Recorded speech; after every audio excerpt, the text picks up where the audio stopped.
So, after completing most of the Doctor Who episodes of the original era, as I always intended, was to go back and catch up on the ones that I missed originally because I didn't possess them at the time when I started.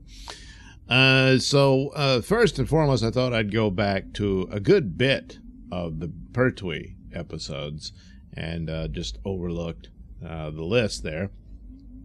And that brings us to The Mind of Evil, an episode that I'd only seen once before, a long time ago. So it was almost like a new episode. And, well, considering the current era of what's happened to Doctor Who, well, it's good to get an almost new Doctor Who episode that's actually a Doctor Who episode. Yeah.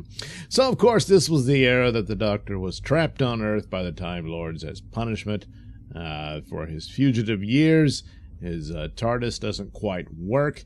And, well, he needed a job, so the Brigadier gave him one at UNIT. And lo and behold, an old former buddy of his shows up to cause all kinds of trouble in the form of the Master. And this became, an often thing back and forth between the two. Sadly, Roger Delgado died before they intended to do an ending story to this, a final battle between the two, I think before Pertwee was to leave. And, well, it didn't work out that way, unfortunately.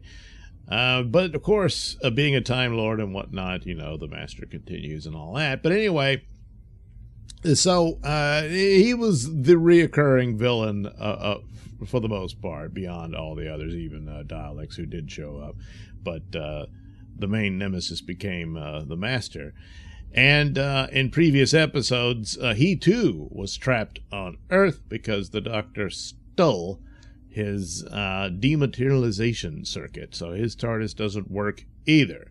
Apparently, it doesn't. It's the wrong part for the Doctor's TARDIS. Hey, go to the auto service and they're like, man, they don't make them like that no more. So anyway, that's the deal here. And it comes in handy in this episode. So, right off the bat, the Doctor, along with Jo, are seeing a demonstration of this machine that's supposed to brainwash hardened criminals into upstanding citizens. And the Doctor just at the idea of robbing someone of their free will. And that's sort of the messaging here. And it's often been said, hey, the Doctor was always political. That's not entirely true. But in the case of the third Doctor, it can be said quite a bit. There's a lot more commentary on the surface there for nothing compared to what happens these days. But certainly there's elements of that. And here it's, cruel and unusual punishment and stuff like that. And here, where you're literally rewriting a man's mind and robbing him of his free will. If he's that dangerous, then he stays in prison, But nevertheless, they do this on this guy who obviously is terrified of the machine and doesn't want to do it. But they put him through it anyway. The Doctor's disgusted. And afterwards, the guy, seems, let's just say his intellect is greatly diminished. But he is a really harmless, nice guy, He actually becomes quite heroic by the end of the adventure, if you will. So the rest of it is, hey, what's this machine? How does it work? Long story short, of course, the Master is behind it. Now, of course, often and through this iteration of it, you learn that Time Lords do have this hypnotic ability. And of course, they're telepathic with one another on occasion. And here it's often demonstrated, especially by the Master, of how he's able to mind control people. And there's a Chinese agent here. There's the seeming Cold War intrigue aspects to it, but really it's the Master has taken control of this Chinese officer and used her to set up all this, because his plan is ultimately to devastate the Earth so much so that it's desperate in need of his leadership so he can take it over, and that sort of thing. So that's his plan. But the machine in and of itself is a bit of a fraud. The master didn't invent something to where he could, I don't know, amplify his own ability to overpower people's minds or anything like that. No, it's some sort of brain parasite within the machine that he's augmented and projected.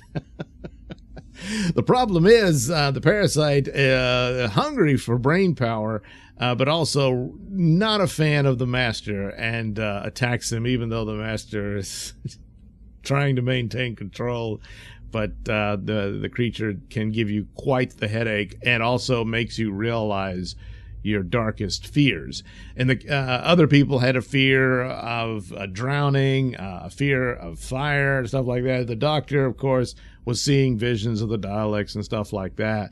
When it attacked the master, he sees a giant vision of the doctor mocking him. Well, he just can't stand it. So eventually, he ends up having to recruit the doctor, extort him basically into helping him overcome the device. Meanwhile, the doctor's got to figure out a way to prevent the master's ultimate plot, which is to launch this nerve gas weapon to trigger World War III and all that. The Brigadier comes up with a plan to deal with this small army that the master has managed to conjure up from the prison riots at this prison where the experiments are taking place, and all of that, just in the hopes of getting that missile, which he almost does. But the wrench thrown in the works by the doctor is simple. He offers the dematerialization circuit, and in that respect, the master has a victory here, because he does get it back, and he taunts the doctor at the end because he has a working TARDIS now, and the doctor does not, at least for the moment. But anyway, so there you go. You have the idea of, look, do you have the right to rewrite someone's mind? Because they're just not a very nice person. But it's this sort of the playing God aspect of it is what the doctor had a problem with in this, and there's point to be made for that. There's certain psychosis you would be very tempted to use that, but anyway, in the case here, ultimately, they're sympathetic to the poor bastard that they used as a guinea pig, and he ends up sacrificing himself to save them at the end, and that sort of thing. But anyway, it's a good episode. It flows well. There's interesting little mysteries here and there. And of course, the master's own plan kind of blows up in his face a bit here and there, but then he manages to manipulate situations to his advantage and ultimately scores a victory in getting, what he really wanted. This whole plot, he gave it up immediately if he can get his, because, hey, now I got a TARDIS that works. That's better than, conquering this mud hole. So it's what he did, even though the doctor knows, this is releasing this evil man on the galaxy and our universe, whatever. But nevertheless, he was in a tight situation and he had to do it.